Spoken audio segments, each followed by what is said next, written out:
Olá, tudo bem?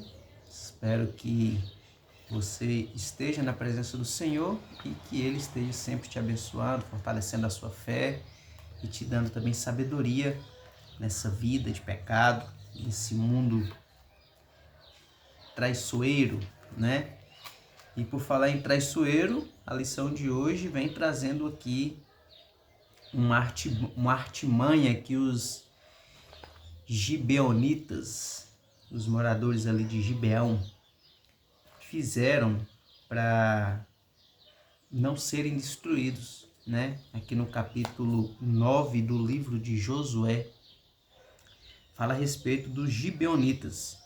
E o curioso é que a lição vem trazendo, nesse título, valores conflitantes, vem trazendo algumas semelhanças e algumas diferenças entre a atitude de Raabe para com os espias ali de Israel e em relação à atitude dos gibeonitas. Por quê?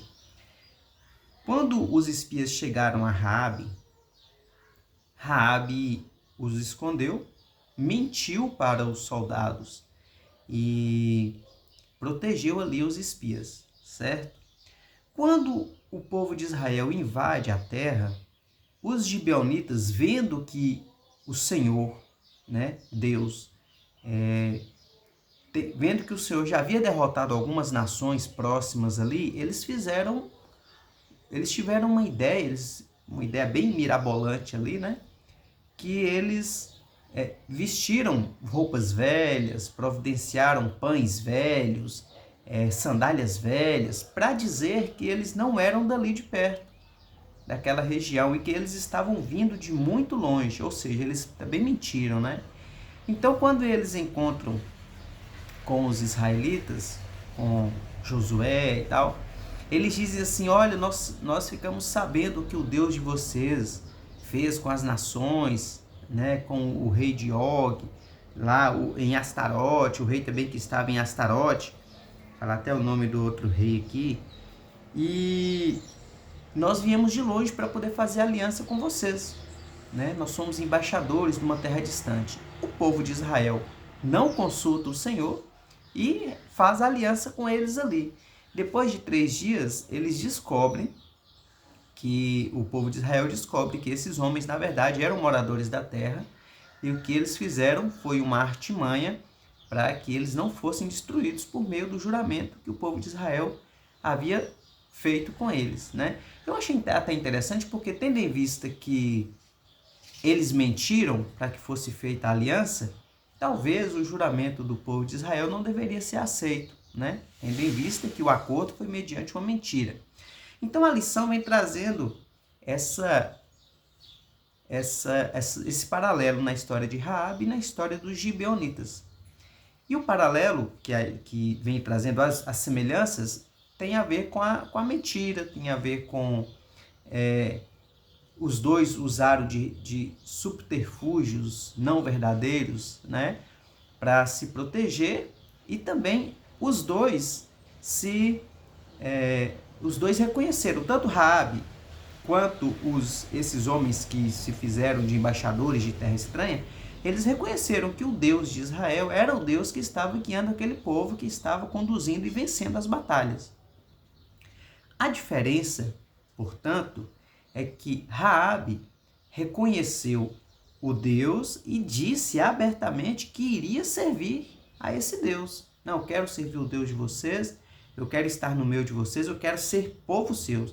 Enquanto que os gibeonitas lá, eles usaram dessa artimanha, mesmo reconhecendo que o Deus dos israelitas vinha derrotando as nações, eles não se dispuseram assim como Raabe, a adorarem apenas a esse Deus, né, ao Deus verdadeiro, o Deus de Israel.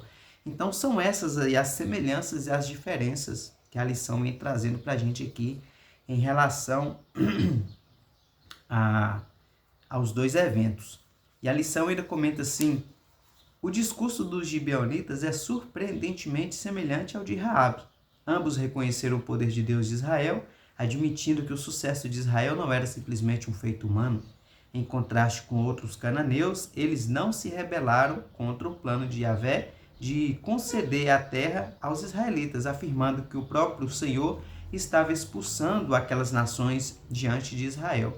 As notícias da libertação do Egito, bem como a vitória sobre Og e Seom, levaram Raabe e os gibeonitas a buscar uma aliança com os israelitas. No entanto, em vez de reconhecer totalmente sua disposição de se render ao Deus de Israel, como Raabe havia feito, os gibeonitas recorreram a um subterfúgio.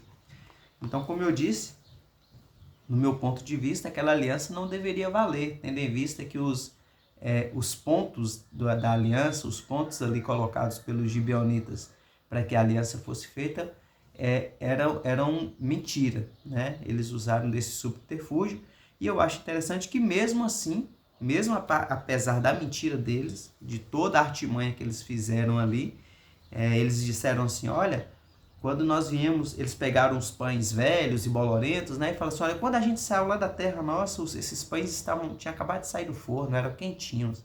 Olha como que eles estão. Nossas roupas eram novas, as sandálias eram novas. E já caminhamos por tanto tempo que já estão bem velhas, né? E o povo de Israel não consultou ao Senhor para saber, né? E acabaram fazendo essa aliança. E mesmo fazendo essa aliança por meio dessa mentira que os gibeonitas usaram, eles ainda assim foram fiéis à palavra que haviam feito, à aliança que haviam feito com eles ali, né?